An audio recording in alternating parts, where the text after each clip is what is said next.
आवाजावरून तर तुम्हाला समजलंच असेल, की खारी किती खुसखुशीत अशी तयार झालेली आहे.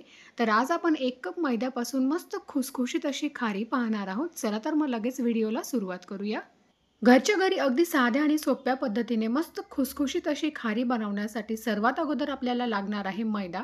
तर इथे मी 1 कप मैदा घेतलेला आहे. तुम्ही घरातला एखादा कुठलाही कप किंवा वाटीच्या मेजरमेंटने हा मैदा मोजून घेऊ शकता. तर इथे मी 1 कप हा मैदा घेतलेला आहे. सर्वात अगोदर मैदा आपल्याला चाळणीने स्वच्छ असा चाळून घ्यायचा आहे. मैदा चाळून घेतला की मस्त तो हलका-फुलका होतो आणि खारीसुद्धा छान अगदी मस्त खुसखुशीत होते. शिवाय त्यामध्ये जी काही घाण वगैरे असेल ती सुद्धा निघून जाते.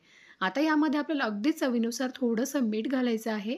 त्यानंतर इथे मी 1 छोटा चमचा ओवा घेतलेले आहेत. ओवा आपल्याला अशाच डायरेक्ट न घालता हातावर अशा पद्धतीने थोड्याशा चोळून घालायच्या आहेत. ज्यामुळे ओव्याचा जो स्वाद आहे किंवा जो फ्लेवर आहे तो अगदी छान मस्त उतरतो खारीमध्ये. आता आपण यामध्ये ओवा आणि मीठ घातलेलं आहे, तर सुरुवातीला दोन्ही आपण ह्या मैद्यामध्ये अगदी व्यवस्थित असं मिक्स करून घेणार आहोत.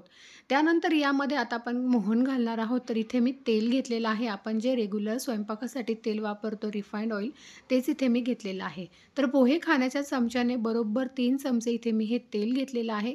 तेल इथे मी अजिबात गरम वगैरे करून घेतलेलं नाही. आपलं नॉर्मल गारच तेल इथे मी वापरलेलं आहे. तर सर्व तेल आपल्याला ह्या मैद्याला अगदी व्यवस्थित असं लावून घ्यायचं आहे. मैद्याच्या कणांकणाला तेल व्यवस्थित असं लागल्या गेला पाहिजे. अशा पद्धतीने सर्व पिठाला आपण हे तेल व्यवस्थित असं चोळून घेऊयात. तर हे पहा सर्व तेल व्यवस्थित असं पिठाला लावून घेतल्यानंतर अगदी हलकीशी याची मूठ वळून बघायची. इझिली त्याची मूठ वळते म्हणजे आपलं जे मोहन आहे ते अगदी परफेक्ट पडलेलं आहे. तर आता अगदी थोडं-थोडं पाणी घालून आपण हे पीठ भिजवून घेणार आहोत. तर मैदा भिजवण्यासाठी जास्त पाणी लागत नाही. त्यामुळे पाण्याचा वापर अगदी थोडा-थोडा करायचा आहे म्हणजे आपल्याला अंदाज येतो. आणि हे पीठ आपल्याला खूप जास्त घट्ट देखील नाही आणि खूप जास्त सैलसर देखील नाही. अगदी मध्यम कन्सिस्टन्सीचं हे पीठ आपल्याला भिजवून घ्यायचं आहे. चला तर मग हे पीठ मी इथे भिजवून घेते. तर हे पहा इथे मी हे पीठ भिजवून घेतलेलं आहे. तुम्ही पाहू शकता खूप जास्त घट्टसुद्धा मी इथे भिजवलेलं नाही आहे आणि खूप जास्त सैलसरसुद्धा आपल्याला हे पीठ इथे भिजवायचं नाही आहे.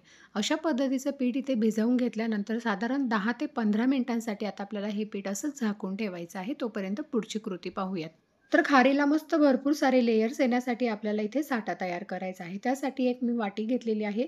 त्यामध्ये साधारण 3 चमचे इथे मी मैदा घेतलेला आहे.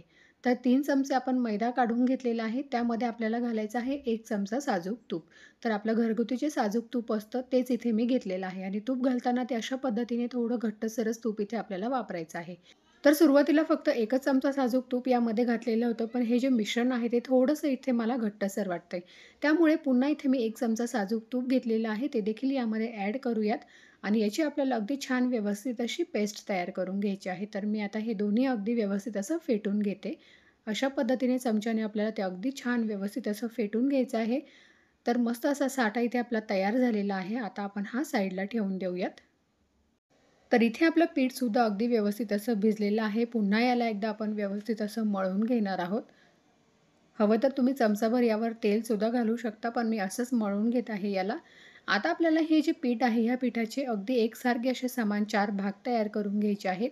त्यामुळे मी ह्या पिठाचा असा गोल गोळा तयार करून घेतलेला आहे आणि सुरीच्या मदतीने आता आपण याचे 4 एकसारखे समान भाग करून घेणार आहोत. तर आता हे 4ही गोळे इथे तयार झालेले आहे. आपण हाताने त्याला व्यवस्थित असं गोल करून घेऊयात. अगदी एकसारखे समान भाग आपल्याला ह्या पिठाचे करून घ्यायचे आहे. तर हे पहा 4 गोळे इथे आपले पिठाचे तयार झालेले आहेत. आता आपण पहिला गोळा घेऊया. त्याला थोडंसं आपण मैदा लावून घेणार आहोत आणि याची आपल्याला पोळी लाटून घ्यायची आहे. आणि पोळी लाटताना खूप जास्त देखील मैद्याचा इथे आपल्याला वापर करायचा नाही आहे. अगदी गरज वाटली तरच थोडासा मैदा तुम्ही इथे वापरू शकता. आणि अगदी पातळ अशी आपल्याला याची पोळी लाटून घ्यायची आहे. खूप जास्त जाडसर ही पोळी ठेवायची नाही आहे. जेवढं शक्य होईल तेवढी पातळ आपण याची पोळी लाटून घेणार आहोत. तर हे पहा अशा पद्धतीने अगदी पातळ अशी याची मी ही पोळी लाटून घेतलेली आहे. तुम्ही पाहू शकता. आपण चपाती लाटतो ना, अगदी सेम त्याच पद्धतीने किंवा त्यापेक्षाही पातळ आपल्याला याची पोळी तयार करून घ्यायची आहे. तर आता एका प्लेटमध्ये आता ही काढून घेते मी पोळी आणि अशाच पद्धतीने उरलेल्या सुद्धा पिठाच्या आपल्याला पोळ्या लाटून घ्यायच्या आहे. तर साधारण 3 पोळ्या इथे अजून तयार होतील. तर मी ह्या 3ही पोळ्या अगदी पातळ अशा लाटून घेते. तर हे पहा 4 गोळे आपण इथे पिठाचे तयार करून घेतलेले होते. तर एकसारखे अशा मी इथे पातळ अशा 4 पोळ्या इथे तयार करून घेतलेल्या आहेत आणि एका ताटामध्ये ह्या मी काढून घेतलेल्या आहेत. आता आपण पुढची कृती पाहूयात. आता पोळपाटावर मी एक पोळी ठेवलेली आहे. त्यावर आता आपल्याला हा साठा लावून घ्यायचा आहे. आपण जो मैदा आणि तुपापासून तयार केलेला आहे तो साठा लावून घ्यायचा आहे. आणि अशा पद्धतीने हातानेच तो आपल्याला लावून घ्यायचा आहे, म्हणजे संपूर्ण पोळीला अगदी तो व्यवस्थित असा लागला जातो. अगदी साईडच्या ज्या कडा आहेत त्यांना सुद्धा व्यवस्थित असा आपण हा साठा इथे लावून घेतलेला आहे. अगदी पातळ असं त्याचं लेयर आपल्याला इथे लावून घ्यायचं आहे. संपूर्ण पोळीला साठा लावून झाल्यानंतर वरून थोडासा मैदा आपल्याला इथे भुरभुरायचा आहे आणि त्यानंतर यावर आता आपल्याला दुसरी पोळी ठेवायची आहे. तर इथे मी ही दुसरी पोळी त्यावर व्यवस्थित अशी सेट केलेली आहे, ॲडजस्ट केलेली आहे.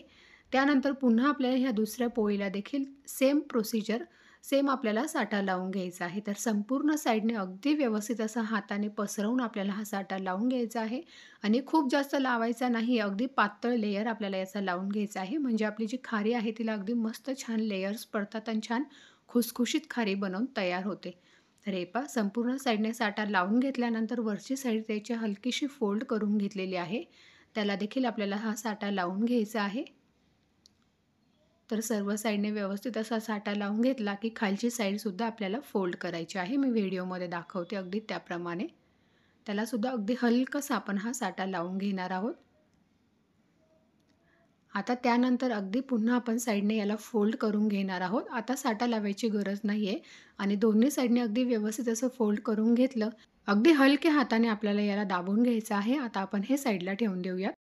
तर पुन्हा आपल्या 2 पोळ्या शिल्लक राहिलेल्या आहेत. त्याचीसुद्धा आपल्याला अशाच पद्धतीने साठा लावून पोळी तयार करून घ्यायची आहे. तर पुन्हा मी इथे तिसरी पोळी ठेवलेली आहे. त्याला देखील आपल्याला संपूर्ण साईडने हा साठा लावून घ्यायचा आहे.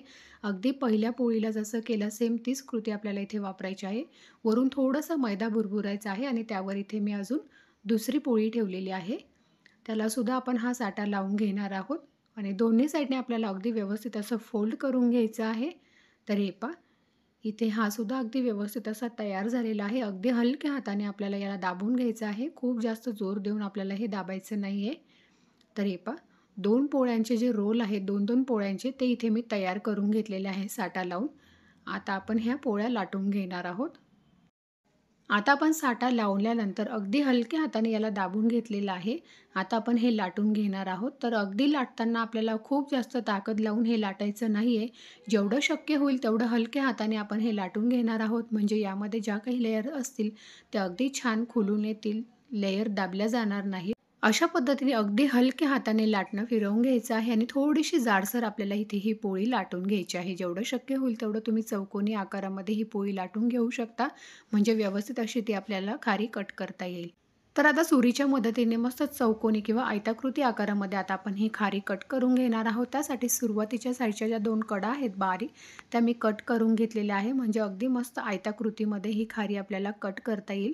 उभे कट देऊन घेतलेले आहेत. त्यानंतर अशा पद्धतीने साईडच्या ज्या कडा आहेत त्या पुन्हा आपल्याला काढून टाकायच्या आहेत आणि त्यानंतर आता मी ही मस्त आयताकृती आकारामध्ये खारी कट करून घेते. तुम्ही तुमच्या आवडीप्रमाणे ही खारी चौकोनी किंवा आयताकृती आकारामध्ये कट करून घेऊ शकता. तर इथे मी छोटे-छोटे आयताकृतीमध्येच ही कट करून घेतलेली आहे. आता हे संपूर्ण एका प्लेटमध्ये आपण काढून घेऊयात आणि अशाच पद्धतीने आपण जी दुसरी पोळीसुद्धा तयार करून घेतलेली होती साठा लावून, तीसुद्धा आपल्याला लाटून घ्यायची आहे. तर ती देखील अगदी हलक्या हाताने आपण याची पोळी लाटून घेणार आहोत, जेणेकरून याच्या लेयर्स दबल्या जाणार नाहीत. तीसुद्धा मी अगदी छान छोट्या-छोट्या साईजमध्ये आयताकृतीमध्ये मी कट करून घेतलेली आहे. तर हे पहा दोन्ही पोळ्यांची अगदी छान छोट्या-छोट्या साईजमध्ये आयताकृती आकारामध्ये मी इथे ही खारी कट करून घेतलेली आहे. आता आपण लगेच तळण्यासाठी घेऊयात. त्यासाठी आधीच गॅसवर कढईमध्ये तेल गरम करायला ठेवलेलं होतं. तेल आपलं चांगलं मध्यम गरम झालं की गॅसची फ्लेम ही आपल्याला अगदी लो ठेवायची आहे आणि त्यामध्ये आता आपण एक-एक करून ही खारी सोडणार आहोत.